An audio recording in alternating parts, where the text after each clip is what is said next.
रसूल बख्श पलिचो, सिंध का बागी एक ऐसी धरती पर जहां खामोशी को ही सुकून समझ लिया गया था। वहां एक आवाज उठी। वह आवाज थी रसूल बख्श पलिचो की। 1930 में सिंध की मिट्टी में जन्मे पलिचो ने बचपन से ही अपने आसपास अन्याय, असमानता और शोषण को देखा, लेकिन उन्होंने इसे किस्मत मानने से इनकार कर दिया। उन्होंने रास्ता चुना, विरोध का। तेज दिमाग और निडर सोच के साथ पलिचो ने एक वकील के रूप में अपने करियर की शुरुआत की, लेकिन उनका असली मकसद अदालतों तक सीमित नहीं था। उनकी लड़ाई थी अत्याचार, जागीरदारी व्यवस्था और लोगों के अधिकारों के लिए।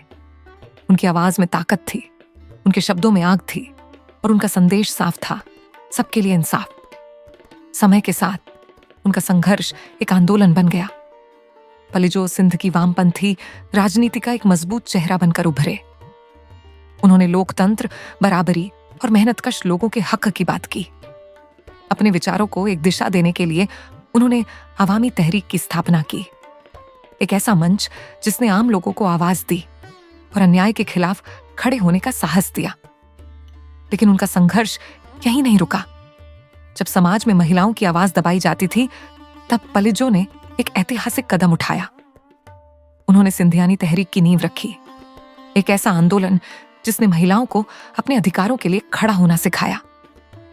यह सिर्फ एक आंदोलन नहीं था, यह एक बदलाव की शुरुआत थी। लेकिन सत्ता के खिलाफ खड़े होने की कीमत चुकानी पड़ती है।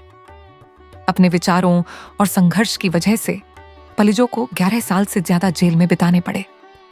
कैद में रहे, लेकिन झुके नहीं। जेल की सलाखों के पीछे भी उनका हौसला मजबूत रहा। उनके विचार और गहरे हुए, उनका इरादा और पक्का हो गया। उन्होंने साबित किया कि असली नेता वही होता है जो अपने सिद्धांतों के लिए कुर्बानी दे। अपनी किताबों, भाषणों और आंदोलनों के जरिए उन्होंने नई पीढ़ियों को जागरूक किया। उन्होंने लोगों को सिखाया कि सत्ता से डरना नहीं, बल्कि सवाल करना है। वह सिर्फ एक नेता नहीं थे, वो एक सोच थे, एक आंदोलन थे, हिम्मत की मिसाल थे। 2018 में उनकी जिंदगी का सफर खत्म हुआ, लेकिन उनकी सोच आज भी जिंदा है। आज भी सिंध की हर आवाज, हर विरोध, हर इंसाफ की लड़ाई में पलिचो की गूंज सुनाई देती है। क्योंकि कुछ लोग सिर्फ इतिहास नहीं बनाते, वो खुद इतिहास बन जाते हैं। आप देख रहे हैं ऑनलाइन सिंध।